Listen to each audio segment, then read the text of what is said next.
Okay, hello everybody and welcome.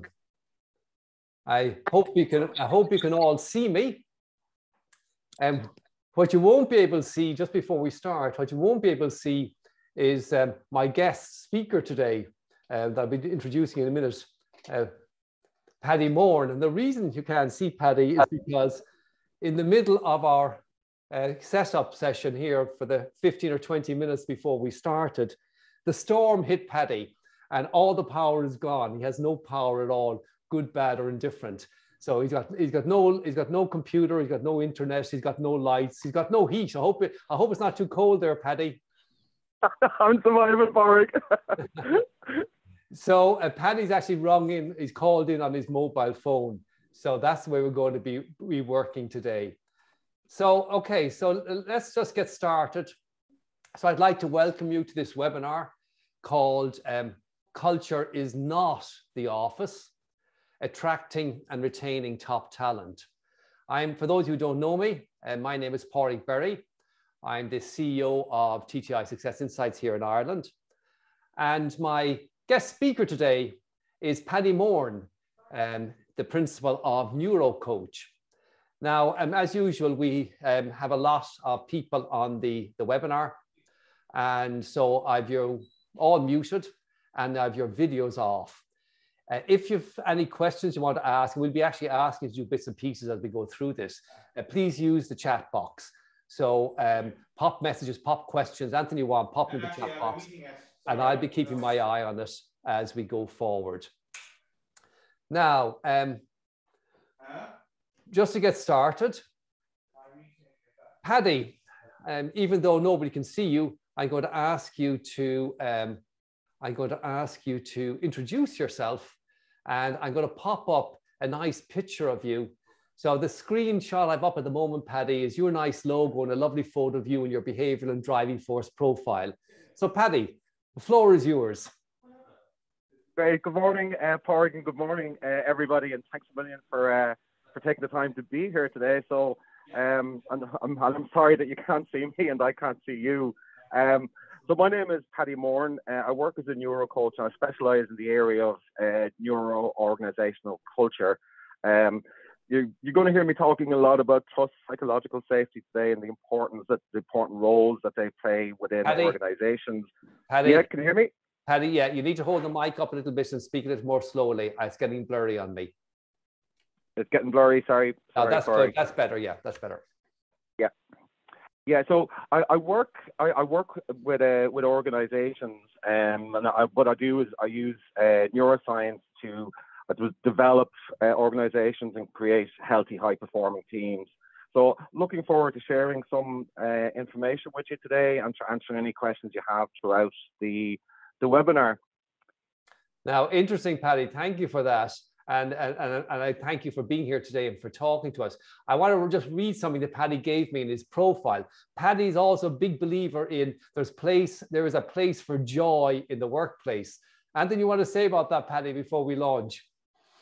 Yeah, it's a topic I love talking about in the workplace because it usually turns a few heads. I've had some comments saying, well, Paddy, joy is for Christmas. No, joy is for every day. And something that I do as a practice every morning is I say, how can I bring joy to people today? And at the end of the evening, I ask the question, how did I bring joy to people today? So I'm a big believer that there's a place for joy in the workplace.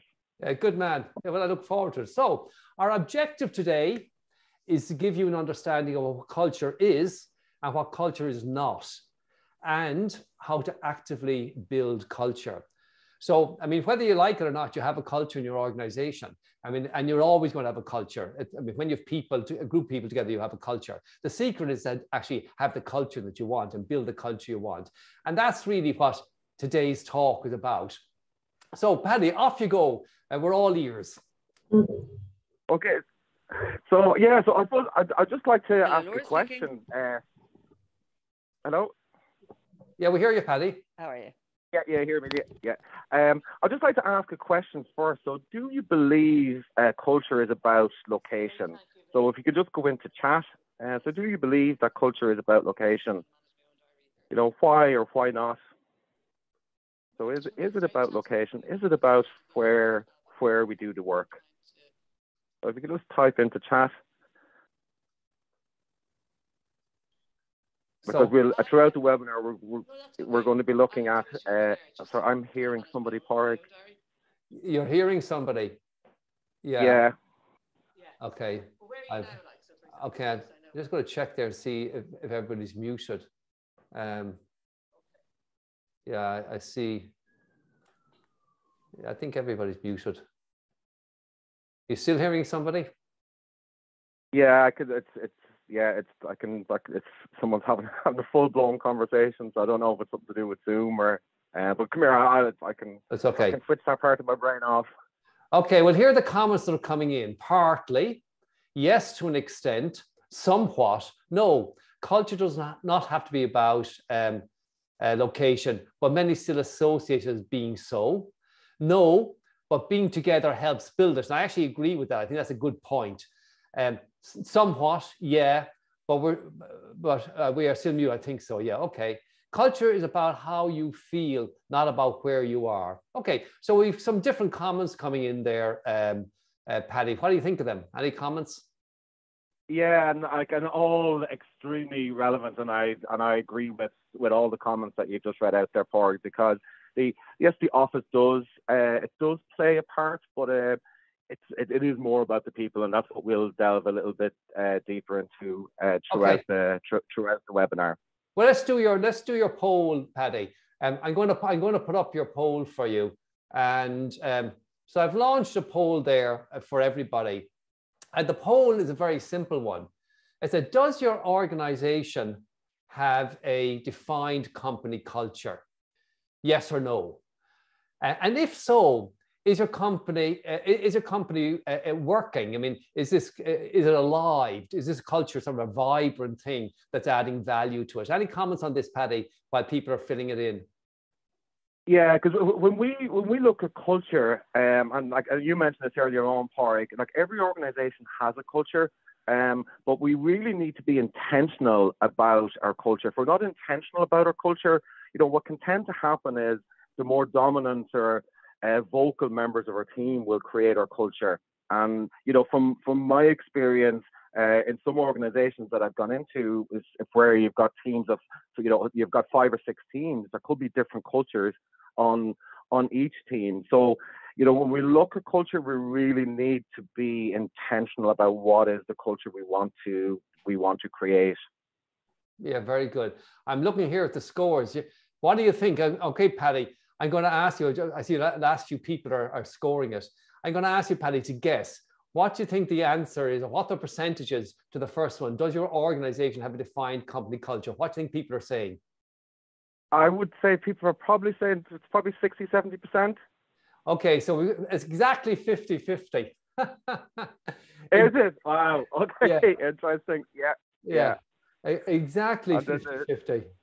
And okay, on the second one, if so, is your company alive? Is the culture alive? What do you think the score is there? I would say this is lower, Park. I would say we're probably could be down around 30, are we? So they're saying 59-41, 59 yes, it's alive, and 41 no, it's not. Or 61 saying yes, alive now, and 39 saying no. So there's the results, guys. I'm going to pop them up there for you. So we have 48% yes, they have a company defined culture. 52% no, it's not defined. 61% yes, the company's working, it's alive, and 39% saying no, it's not alive. So interesting little poll there. Very good. So I'm just moving you on here to what you're going to discuss, Paddy. So you're saying, what are we going to discuss today?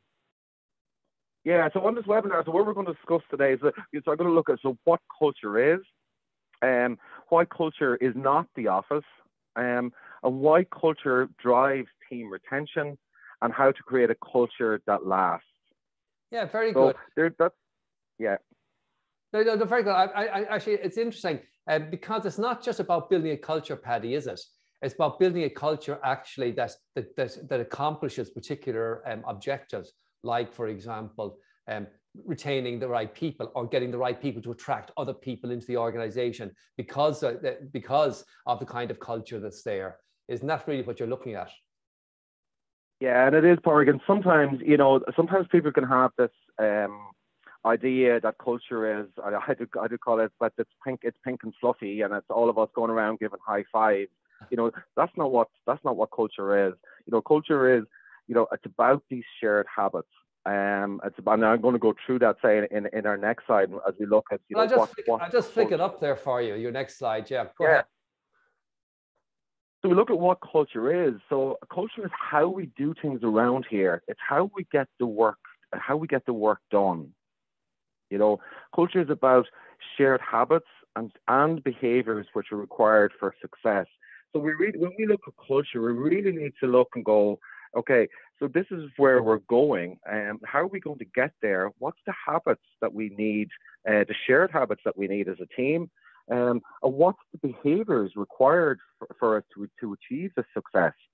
So, you know, so kind of moving on to the next slide. So, you know, it's not where we do the work; it's how we do the work, Porrig. Yeah. Yeah, no, I get that. That's clear to me. I really do get that. And it's interesting because, I mean, if we talk about culture, Paddy, and we talk about engagement, they sort of go hand in hand, don't they? It's interesting. I remember reading a report not so long ago, and it was trying to define, I think, the top 10, whatever, the top 5 requisites for engagement. And the first one, of course, was the relationship you had with your superior. And it moved on from there, from knowing where the organization was going, knowing your part in it, you knowing what was required and being able to do your job, stretch goals, but not so stretchy that you couldn't achieve them or you're overwhelmed by them. But a big part of it was about relationship, wasn't it? Yeah, and relationships are key, and this is all about, you know, creating these people-centric environments, and because we need to be engaged. And so we look at engagement. So statistics just released by Gallup, and just like on my next slide, Porrig. Yeah, have it where we looked at, like, and this was just in December 2021. So, you know, so what the statistics was saying is 20%, so 1 in 5 of employees are engaged. So, you know, it's quite scary numbers when we look at this, you know. So the importance of engagement. So how do we keep our teams engaged? And this is all going to boil back down into the culture that we have, and how our leaders behave. And Paddy, it's not about ever being happy. Sure, it's not. Yeah, because you always see this thing of happy, you know, but that's not what it's about. Sure, it's not. No, because and this is something that pops up, and people say, "I want to do an employee engagement survey." Like, engagement is really, and I'll take you through this in a few minutes, but I can be extremely happy in my job, but I can be unproductive. You know, I can be happy in my job and I can be disruptive. You know, so engagement is not about being happy. And, you know, when I look at culture and engagement, I do talk about 3 C's. They're kind of the 3 lenses that I look through. And these are popping up on the next slide, Porrig. Yeah, I have it up there for you. Your 3 C's. Yeah, so the 3 C's of culture and engagement. So the first one that I look at is connection. Okay, so we look at connection. So are the people connected? Is the leadership team connected? Am I connected to my direct team? Do I feel a connection to the organization? Am I connected to the vision of the organization? Am I connected to the purpose of the organization? Yeah. So the connection piece is really important, and this is really the people side of things. And if we don't have that connection, you know, culture starts to break down. And then the next one, Porrig, is commitment. Yeah. So what we look here, so we look at commitment of team members, of me as a leader. So am I committed to organizational goals? Am I committed to the team? Okay. Am I committed to the vision of the company? Am I committed to doing a good day's work? And when I show up, that I'm committed to doing what I say I will do on a daily basis. You know, is the leadership team committed to their team? Do they say do they do what they say they're going to do? Okay, and then the third one, Porrig, then is contribution. And the contribution is important, Porrig, because when we look at contribution, if we don't have a voice, and if everyone on the team is not allowed to contribute, we're going to have like we can create a toxic environment here. So we look and go, so is every member of the team allowed to contribute? Are they contributing to each other's work? Do they know the role that they play? And do they understand the impact of their contribution on the organization? So they're the kind of the three lenses that I look through when I start work with organizations. That's I really like that. That's really excellent. And let me ask you a question, Paddy. So around that, how do you actually when you look at this connection, commitment, contribution, I mean, what do you do with teams to sort of build this connection or build this commitment or contribution? Or what kind of exercise? Give me a sense of what you actually do in your workshops or your training or your coaching, whatever. Yeah, so the first thing, Porrig, and this is where I would lean into TTI, into TTI tools, okay? Because if we're to connect a team, it's all about communication. So it's all going to start with communication. So I will do.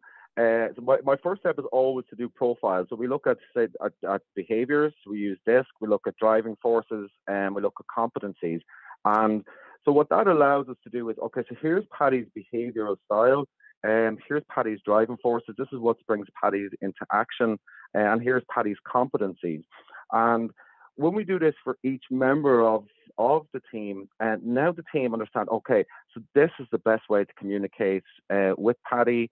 I find it really takes the personality out of it. That, if you've got Mary in accounts who is very detailed, and she wants the facts and figures, whereas Paddy wants to talk, there'll be conflict there. Whereas now, Mary and Paddy both understand, okay, that here's Paddy's behavioural style, here's Mary's behavioural style.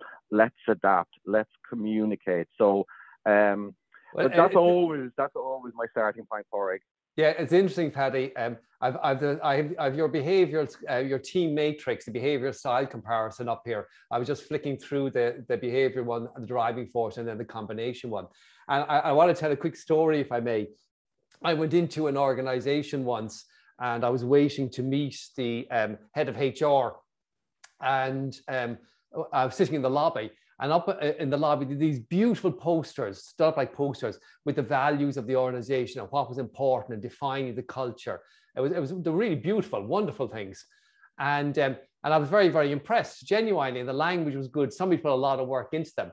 And anyway, the HR director came down and we went up and we were chatting away. And the course of conversation, I mentioned that to her. And I said to her, so tell me how that's alive in the organization. Tell me how, for example, and I was thinking specifically about driving forces. I was thinking, so tell me how the people's compensation, for example, how their motivation, how the rewards integrate with these cultural things on the wall. And she looked at me as though I had two heads. and she said, what are you talking about?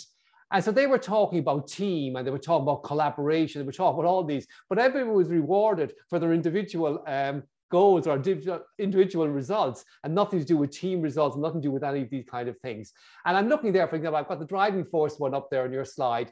It says intentional, commanding, objective, intellectual. And you can see there, they're the top 4 driving force or motivators. You can see the team average, the individuals there, and how they compare to the population mean, how they compare to each other. And what's really, that's the culture. That's what motivates this team. They work with people who can help them get recognition and do things in a functional way, and they like learning. This is the culture of the team. So I could say there, for example, for that team, I could write a sentence and say, I achieve freedom and control over my destiny and recognition by working with people in ways that work using knowledge as the base.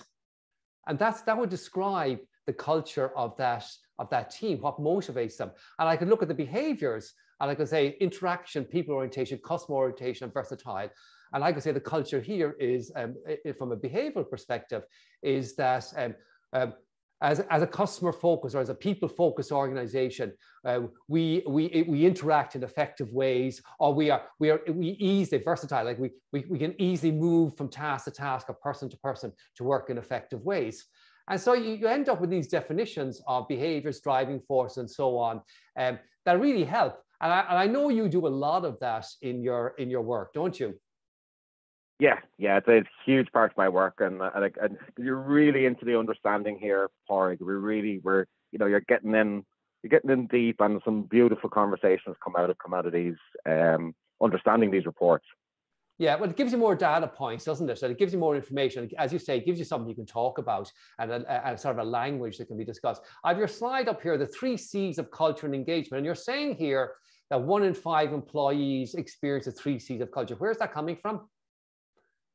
Yeah, so if we look at say the data that from the slide earlier on about people not being engaged. So if we 1 in 5 employees experience the 3 C's of culture, so this goes back to the Gallup research. So 1 in 5 employees are experiencing this real connection, this real commitment, and they're committed to their work. They see their teams are committed to the work.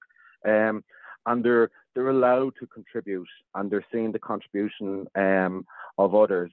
So, in order for this to happen, Pádraig, in order for us to, increase employee engagement, we need to look at the environment. So for me, culture is about the environment. So that takes us into the next area.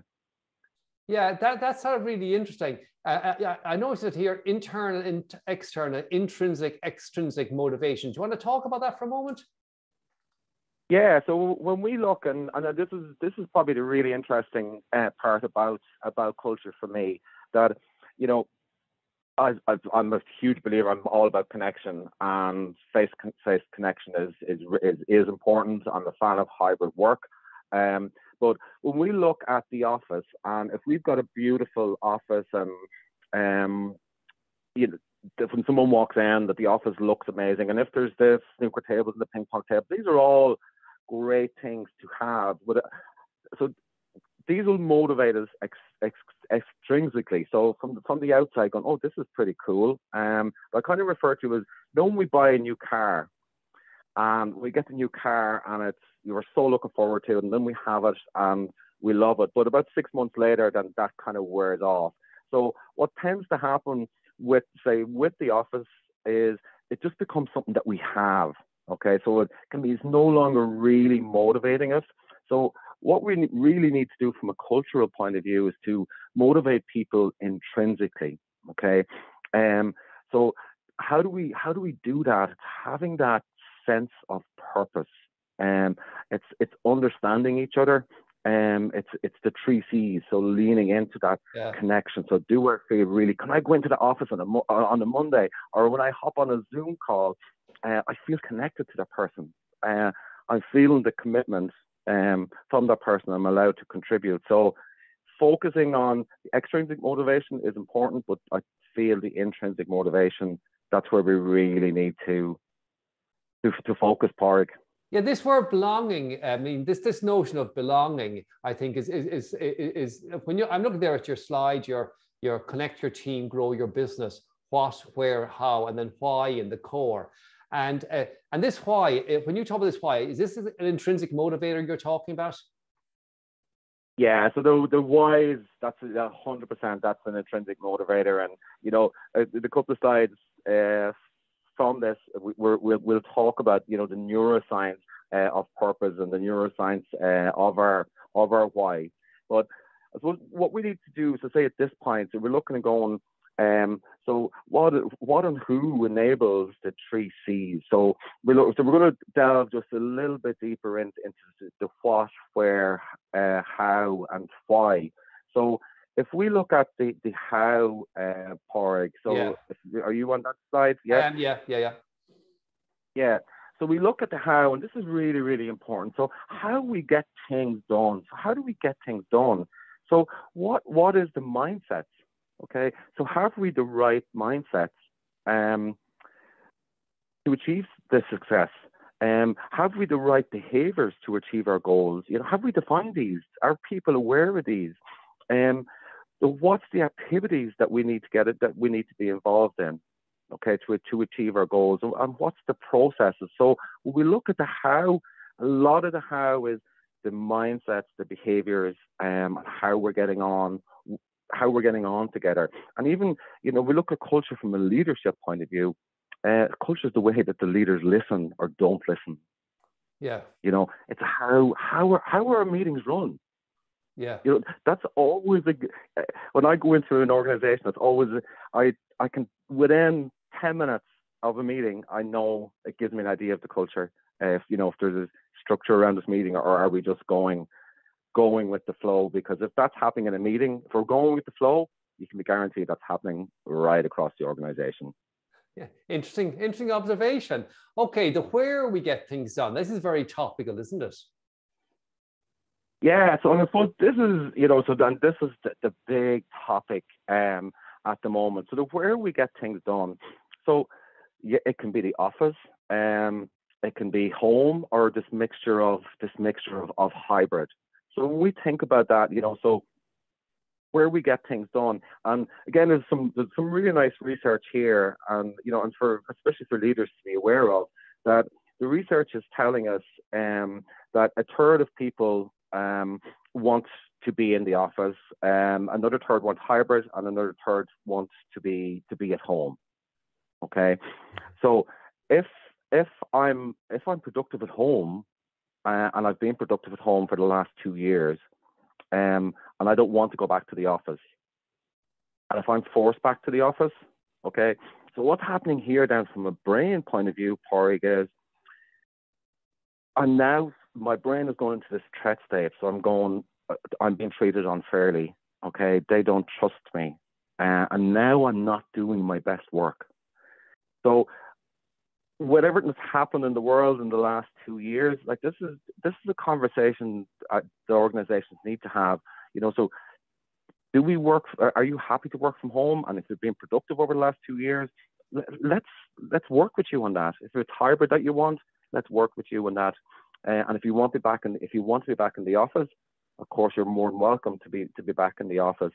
But I think what's happened, Pádraig, over the last 2 years, people have gone, I want to work for an organization where I feel that I've got the sense of autonomy, that I'm trusted, and we're going to talk about trust a little bit later on. So the where we get things done, like how important is that? And it's down to the individual. And then you've got your what. Tell me about this.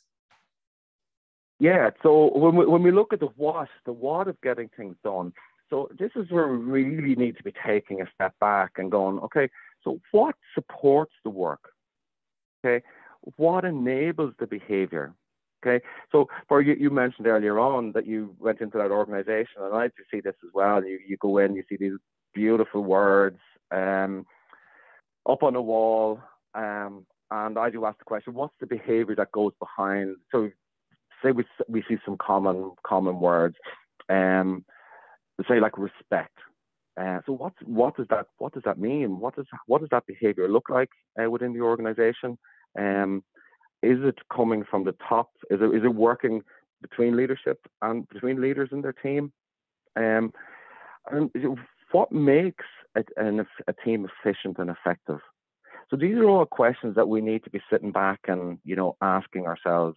So what supports the work that needs to be done, the goals that need to be achieved, what's going to enable the behavior? So we're leaning into a lot of leadership stuff here. And what makes a team efficient and effective? Okay, so you've got an exercise for us. Let's hear it. Yeah, so I have an exercise. Yeah, this is an interesting exercise, Pádraig, because sometimes we if we're focused on the goals the whole time, right? And we see this a lot in organizations. We're doing this. Let's go here. Have you got this done? Move, move, move, move. Very, very, very much focused on the goals. And we may not be so focused on the people side of things. So if you could just do this exercise with me for a moment, and if you want to close your eyes and you're doing this, right? And I want you to think about a task that you have, or a big project coming up that has a deadline. Okay, so just bring that into your mind, all the things, all the tasks that have to be done. Probably feel the pressure that's involved in this. To really get into it. So I have to do A, B, C, D, and I have to have these done by whatever date it is. Okay, so if you have that in your mind there now, okay, now I want you to think about helping a homeless person. Okay, so what have we experienced? What have we experienced there? We've experienced two different networks of our brain in action. So what we have when we're focused on goals and constantly focus on the goals and the outcomes, we've got a goal-centered or a goal-focused network of our brain, which will be switched on. Okay, when that is switched on, our people focused network of our brain is actually turned down or can be turned off. So from a culture point of view, okay, we need to be engaging people's hearts and their minds. So and at meetings, to understand that if we're using the goal focused network the whole time and not focusing on the people, we could be missing out on some really good information. And I suppose for us as leaders, to go, which is my preferred mode here? Which network do I use the most? Or use the most? So for me, Pádraig, I'm very people focused. So I have to be really, really mindful of, okay, I need to look after the people, but I also need to get stuff done. So it's just an interesting way for us to think. Yeah. Yeah, where does your why come into this? Okay, so just go back for a moment to your intrinsic motivation. So what's your why, Paddy? Like what gets you out of bed in the morning? Yeah, so yeah, great question. I'm all about connections. So for me, I connect teams and build healthy organizations. And so that's what gets me out of bed. That's when I'm having a tough day. My job is to connect teams and to build healthy organizations. And yours, Pádraig, what's your why? Mine, yeah, that's funny. Yeah, I'm a WIP work in progress. So mine is to become all I can be. So my focus of attention is how can I help individuals, teams, and organizations, but really starting with people, individuals, become all they can be, achieve their potential. And in fact, the reason I end up in TTI was this is a way of leveraging myself. So I can not just work directly with clients, but through the network of people who use our assessments, I can work with more and more people. But somebody actually asked me that just the other day, how did I end up with TTI? I said, this is how I ended up, because I wanted to leverage myself and work through more people who are using our tools than just me one-on-one working with CEOs, which is what I used to do. But I see you've got down here, why does our organization exist? What difference do we make in the world? What are you trying to take us here, or where are you trying to take us? Yeah, so when we think of, so what's our why? So are we clear on our why within our organizations? So why does our organization exist? What difference does your organization make in the world? And your team clear about this, okay? What do you want your customers to experience when dealing with your organization? What do you want your teams to experience when working for the organization? So to get really, really clear on our why, because it's our why that's going to get us up in the morning, So that's our sense of purpose. So if organizations are not clear, really, really clear on the purpose, it can be damaging the culture. So purpose is what keeps us motivated when we're having a bad day or being pulled in a wrong direction. Pádraig, if we go back to our why, back to our purpose, that's going to keep us focused. And you've written here, purpose-driven work is people-centric. Explain this to me. Yeah, so we look at purpose-driven work is people-centric. Okay, so if I've got a sense of purpose, Porg, and I know what I'm doing, this is what the organization stands for. I've got a vision of where I'm going. Now everybody is involved. Now, if everybody understands this purpose, it becomes a team thing. Now we're really collaborating, and this is where we move into this whole area of in diversity and inclusion. The really, really important areas for organizations to focus on. And again, there's studies here that show when we foster a culture of inclusion, diversity, the IQ of the team actually rises. So we need to be, focusing on this diversity, inclusion, and creating these people-centric organizations. If we're not including people and we're not focused on inclusion as part of our culture, we can be damaging our culture, Porg. Yeah, I find this slide here, inclusion is the beginning. I never actually thought about this until I saw your slide deck. If we're not actively including people, we may be accidentally excluding them. In the brain, exclusion equals distress. I found that to be quite remarkable, actually, just a simple thought, but it struck me very, very forcibly. You might just want to talk to that for a moment. Yeah, so and it's a lovely piece of research here, and it's actually called the Cyberball Experiment. If people want to look it up, or I can send it on to people, Porg. So say if I burn my hand off a fire, Porg, or hurt my leg. So the area of my brain that lights up, so the pain center of my brain lights up when I burn my hand. So what they found out from doing fMRI scans was, when people feel isolated, the same part of their brain lights up. Okay, so that pain center of the brain lights up. So if I feel excluded, and this from the work point of view, Paul, this could be as simple as an email, not being included on an email, not being invited to a meeting. Okay, so if I feel that I've been excluded, now my brain is in this distress state. Now I'm not doing my best work. So we really have to be intentional about inclusion, Porg. Yeah, and you say there that leads into trust. So explain that to me. Well, yeah, we know relationships are built on trust. I mean, we all know that the foundation of a relationship is trust. But what do you mean by this in this particular case? Yeah, so when we look at trust, so every relationship is built on trust. Okay. And in order for us to have an inclusive culture, we have to feel trusted. Okay, so we have to feel that I can be myself. I'm allowed to be myself.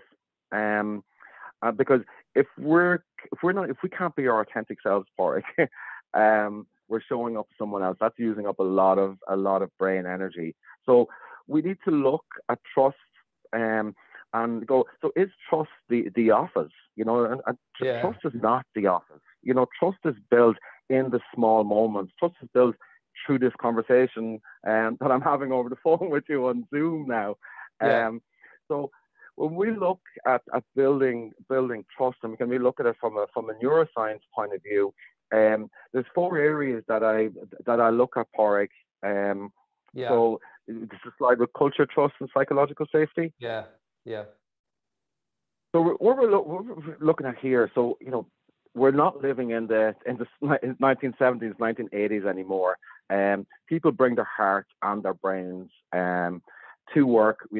This old way of doing things of, leave your emotions at the door, leave your heart at the door. None of us can do that. Okay. So when we look at trust from a brain and from a heart point of view, there's 4 areas that we look at. And so the first one is consistent. So this is how we're building trust with people or breaking it. So when we look at consistent, I believe you will act in a predictable and reliable manner. Okay, behaves in a dependable manner. So there's no surprises. So what you see is what you get. I'm consistent in my approach to work. So this is going on in the brain. The next one is capable. Okay, so I believe that you've got the appropriate skills and knowledge. Okay, so you've got the competencies, the knowledge and skills to do what you say you can do. Okay, so that's what's happening from a brain point of view, and then we move over to effective trust. So this is really coming from the heart. So the first one here is candid. So I believe you will act with honesty and integrity. Okay, that you will follow through on your promises and not deceive me. Okay, and then the last one then is caring. So I believe that you're on my side. Okay, display empathy, warmth, and caring about my wants and needs. So we're picking this stuff up, Padraig, consciously and subconsciously. Yeah. So it's a lovely model. I really like that model, Paddy. It's a lovely model. Yeah, it's a simple model. Teams understand it, and because we understand this, we can see where we can possibly break trust, and and a lot of the organizations that I work with also use this then as part of their sales training, their customer experience training, because the same thing is happening. So this trust, so to have a culture, Padraig, and a really living culture, it has to start with trust. It has to start with trust. So I'm looking at I'm looking at your Google slide there. Who's on a team matters less than how the members interact, structure the work, and view the contributions. And starting with psychological safety and working its way through to impact. And that's really the psychological safety is really what you're talking about, isn't it? Yeah, it is. Like, this is a beautiful bit of research by Google. It was done over a period of 2 years. It's called Project Aristotle. And literally what they found out was who was on the team matters less than how they interact. So see that interact. So how to communicate, how to connect.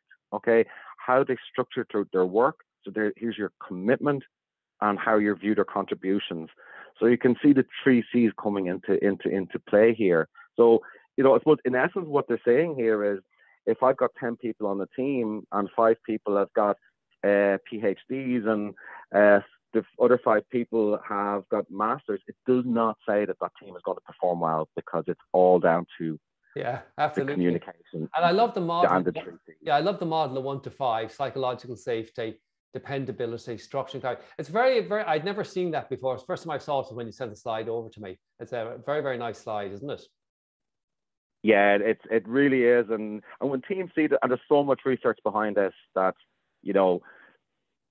psychological safety works and trust work. And in my view, Padraig, if we don't have these, culture is really not going to be alive.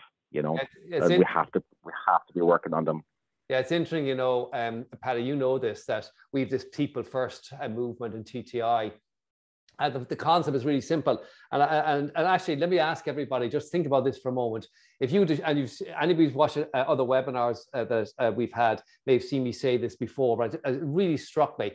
Which would you rather have, a B team and an A strategy, or an A team and a B strategy? And it's a really interesting question. Because clearly the answer is you'd want an A team and a B strategy, because the A team will rewrite the strategy and come up with an A strategy, and a B team won't be able to implement an A strategy. But I didn't always believe that.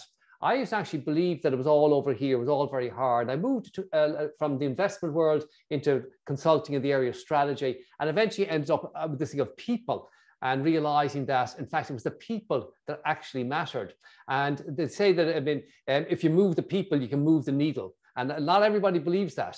But I think the research now is conclusive on that it really is all about building the culture, really all about creating the environment that allow people to perform, by matching them correctly to their roles, by onboarding them properly, by coaching them and developing them, making sure they have a development plan, they can see the succession planning, managing the relationship with their peers and the boss. Even not something as simple as the matrix that we showed earlier, showing the behaviors and driving forces, that you can actually have an honest, open conversation about what's the culture of this team, what's the culture of this organization, what do we believe, what do we value, what's important to us. But an honest conversation, not a pretend conversation. We're all saying all the lovely things that we think we should be saying socially to be accepted. But saying the things that really, really matter. Now, you've written up here, this people first one, you said organizational leaders need to adjust and get comfortable with working differently. And people-centric organizations are customer-centric organizations. Just wrap that up for me, will you? Yeah, so what I'm saying here, Porrig, you know, our world has changed, you know, and something that I'm very grateful for from the pandemic is it's after fast forwarding this people first movement. People are leaving organizations now in their droves. We've got the great resignation going on. So leaders need to Interesting, adapt. Paddy. Let me interrupt you for a second. I read a piece of research on that great resignation just recently, and they said there isn't a great resignation, there's a great churn. So people aren't resigning and not going back to work. What people are doing is they're changing roles, they're changing jobs. So they're not actually resigning and leaving, they're resigning and going somewhere else. And where they're going is somewhere that where their intrinsic motivators are more aligned with the organizational culture, I think. That's it, Porrig. People, you know, want to work for organizations where they've got this sense of purpose, where they're seeing and where they're heard. So it's like, and that's been a huge amount of my work over the last 6 months. People are ringing me going, Paddy, what's this culture stuff? We need to embed a culture because people are leaving, and they're not just leaving for money. You know, they're leaving for this better work-life balance, feeling appreciated, going to organizations where they feel they can make a difference. You know, and then the last piece there, Porrig, you know, people-centric organizations are customer-centric organizations. It's our customers that pay our wages. And so we all deal with customers. And if we want our customers to experience the best experience possible, our teams need to experience a really good experience, because that's going to pass on to the customers. You know, customers are going to feel your culture. You know, so really, your people, your culture are part of your brand. But I'm going to read out the last thing you've written here. I saw one of your notes here at the bottom of the slide.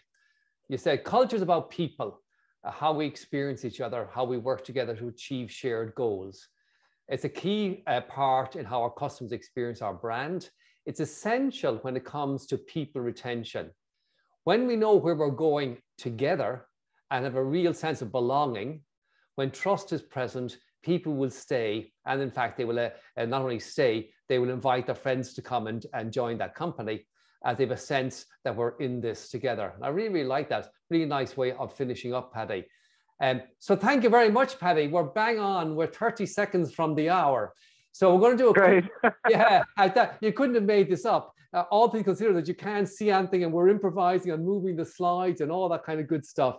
But I've got to see if there are any questions coming in there. Anybody would like to ask Paddy, or indeed myself, any questions around culture? If you have, pop them into the chat right now.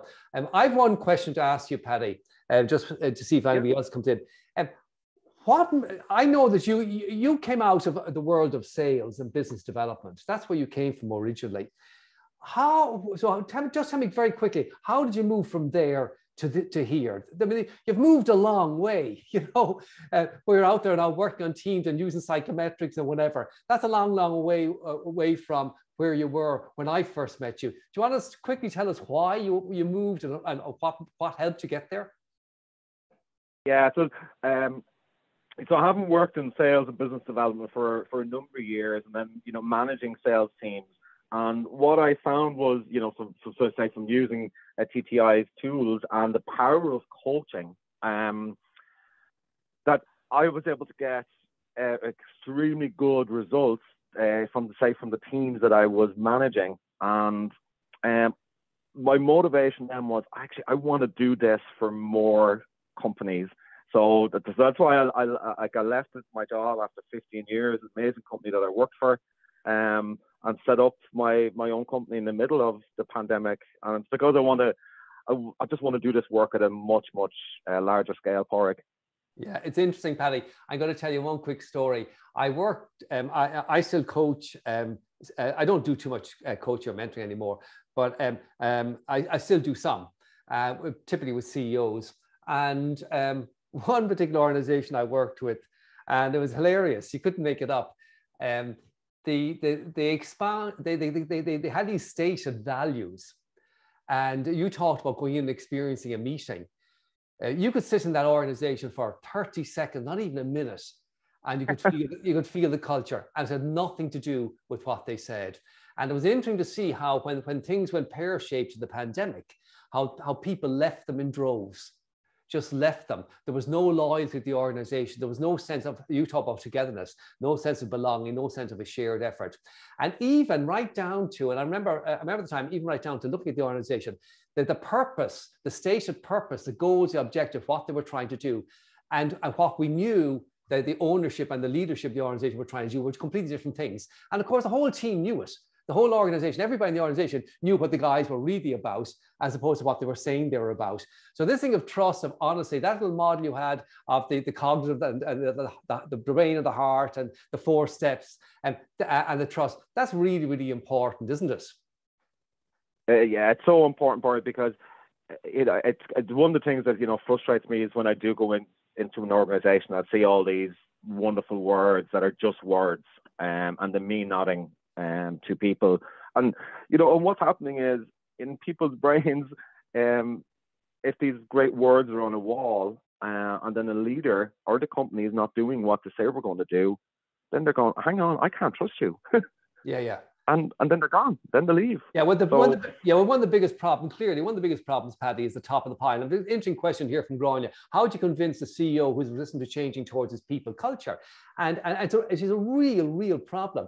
And we used to say for years that if we didn't coach the CEO, we wouldn't work with the team. It's as simple as that.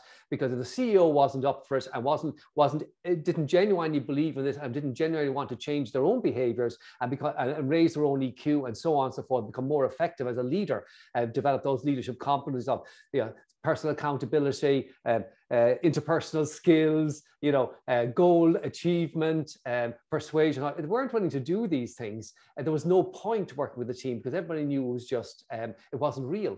And so Grania's question is a really good question. I believe the answer to that question is you must work with the CEO. The CEO must actually have the experience. Adults learn by doing and they learn by experience. You have to do something with them where they have a practical experience. And interestingly, one of the things that I often found myself doing with CEOs is I'd end up working with somebody that was close to them. They'd have young Johnny was coming out of college, didn't know what to do, or there was a problem at home with X, Y, or Z, or whatever. I always looked for an opportunity where I could do something where they actually had an insight within the experience of their own. What's your thought on that, Paddy? Yeah, to get the buy-in, because you have to have the buy-in from the CEO. I turned down what would have been my biggest contract last year, Porrig, and the reason I turned it down was in my brochure. I've one sentence that says, I believe there's a place for kindness, empathy, and compassion in the workplace. And this particular business owner said to me, he was going ahead with the work, and he said, Paddy, can you take that out of your brochure before I send it to the leadership team? So he clearly didn't believe in, there was a real clash of values here. So I walked away from that work because I knew it wasn't in line with my why, my purpose. So to get a CEO on board, and because with a CEO, I suppose it's about return. And now I suppose what we know, so say from a neuroscience point of view, Porrig, so some of the stuff that I would use statistics to show them, if we build trust, here's what's going to happen. And use reports to show the CEO, if we do this, this is what's going to happen. But really, if the CEO is not people-centric, it's going to be really, really difficult to change. And I agree with you on that, Porrig. Another one, Paddy. Buy-in is huge. Yeah, another one, Paddy, I think is helpful is if you have them profiled, if you know their driving forces. So if you know, for example, they're high resourceful, that they're looking for ROI, return on investment, they're high commanding, they want control and freedom, and they're intentional, they work with people who can help them achieve their objectives, and their objective is functionality over form. Well, if you know that, and I'm going to summarize that in the statement, I achieve freedom and control over my destiny by working with people in ways that work to give me a return on my time, energy, and money. That's what those 4 driving forces say. Now, if you know that, you can communicate that to the CEO. So you can say to the CEO, you want to be free, right? You want to build your company. You want to be free. You want recognition. You want an ROI in your time and effort. Do you know that if you work with people in ways that work, i.e., if you work with them this way, because this is what works for them, then you'll get these things. So if you can communicate with the CEO in a way that resonates with his own value system or her own value system, it's really, really helpful. Because when you're saying those words, you're going bing, bing, bing, bing, bing, and the guy's going, or the gal's going, yeah, I get it. I really want those things. And you say, well, and then you pull out your statistics. Well, you know, if you do these things, this is what you get. Your 10% improvement on the bottom line, and so on and so forth. And again, getting back to, if you move the people, you move the needle. If you can show them facts that support that, I think it's very, very helpful. Interesting that one person here said observing. Grania said 100%. Yeah, thanks for that, Grania. So listen, we're running over our allotted hour. And Paddy, your mobile phone battery must be nearly dead. Yeah, put it down, sorry. Yeah. The glory. We're no work done in the afternoon. Yeah, well, it's cleared up here in the west of Ireland. So listen, Paddy, thank you very, very much for today. I really appreciate that. Very stimulating, very, very interesting. I'd like to thank everybody who showed up. We had a really good attendance, Paddy, you'll be happy to hear. I'd like to thank everybody who showed up. And I wish you all the very, very best. Remember that this is recorded, and we will be sending out a link to the YouTube video on this, so that you can share it with other people if you want, or you can watch it again. So thanks very much, everybody. And thank you, Paddy. You want to say a quick goodbye, Paddy? Yeah, thank you very, very much for everyone who's attended. And Paul, thank you for your time. And yeah, and if anyone has any questions, feel free to reach out to myself or Pádraig. So have a wonderful weekend, and thank you very much. Yeah, thanks a lot. Cheers, everybody. Bye-bye. Bye-bye.